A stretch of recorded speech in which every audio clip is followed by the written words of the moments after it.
Hello and good day. My name is Jürgen Steinmetz from eTurboNews, and this is a breaking news update. For more news updates and shows, please go to youtube.com/travel news group. youtube.com/travel news group. Here's our update. 40 years positive from the AIDS pandemic to an HIV-free generation. It has been a journey through time to commemorate the victory of medicine over the AIDS virus that kept the world in check for a long time. An exhibition was organized in Milan to coincide with the release of the film Bohemian Rhapsody in 2018, which presented to the world the life of singer Freddie Mercury, one of the victims of AIDS. 40 years have passed since an article was published in the New York Times documenting the arrival of a new and unknown disease later identified as AIDS, acronym for Acquired Immunodeficiency Syndrome. To honor 4 decades of battles against the HIV infection, the Galleria dei Frigoriferi Milanesi in Milan hosted from November 12 to December 5, 2021, the exhibition 40 Years Positive.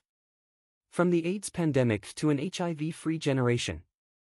The event was promoted and organized by Milano Checkpoint, with the support of ALA Milano Onlus, Enlade Section Lombarda, ASA Milano Onlus, CIG Arcigi Milano, Lila Milano Onlus Foundation, and NPS Italia Onlus and Cimit Lombardia, with the patronage of the Regional Council of the Lombardy Region, the Municipality of Milan, Department of Culture and Department of Welfare and Health, main sponsor 7V Healthcare, Gilead Sciences, Durex, top sponsor Janssen and Silag, Cefiad, Unicredit, and media partner Corriere della Sera and Corriere della Sera Foundation.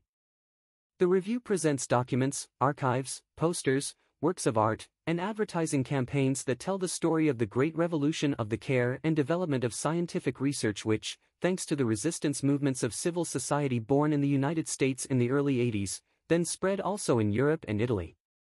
These movements witnessed the radical change of course to alter the approach to participatory medicine and proximity.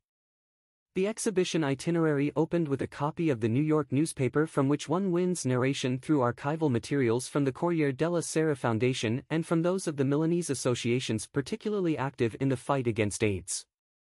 A gallery with the faces of characters such as Rock Hudson, Pier Vittorio Tondelli, Freddie Mercury, Magic Johnson, Bruce Richmond, and Gareth Thomas who contributed, each in his own way, with their image and their personal history, are displayed to define a leap towards self-determination and towards the removal of the stigma that still weighs on the lives of the people that live with HIV today. These images act as a hinge to the section of the exhibition where the works of art are intertwined with the story.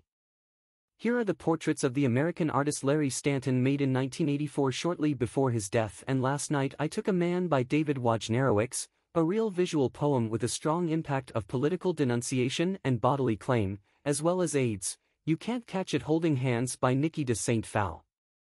Visual communication also gets involved with Benetton advertising campaigns dedicated to AIDS and signed by Oliviero Toscani, and with the photograph of Therese Frere taken to activist David Kirby, who made himself available to be immortalized in the last moments of one's life as an extreme political gesture.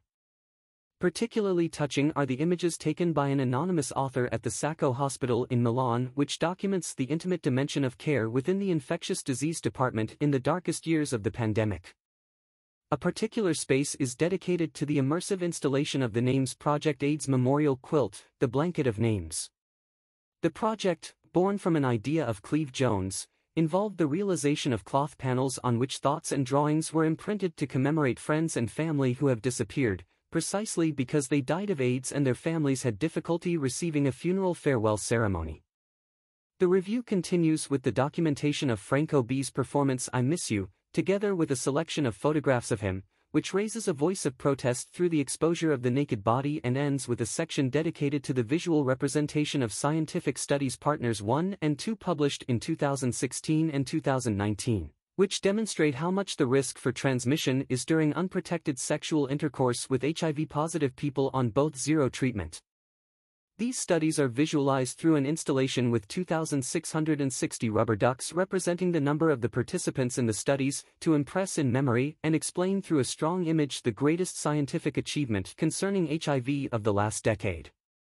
40 Years Positive also offers a sound space, created through 2 audio works and the composition of the various audio-video documents, such as the precious documents coming from the GLBT Historical Society archive.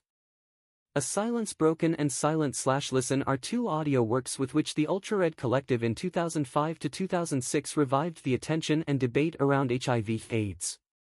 On the evening of the inauguration, there was a performance in which three actresses, Alessia Spinelli, Federica Fracassi, and Lucia Marinsalta read particularly significant and moving stories.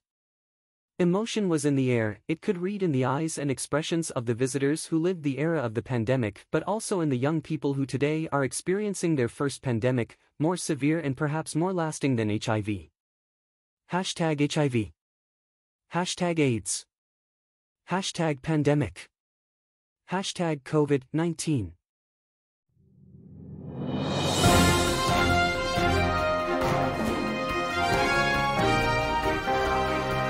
Thank you for listening to our news update. There's more on youtube.com/travel news group, or you can read us, of course, in going to our news portal at eTurboNews.com or travelnews.online.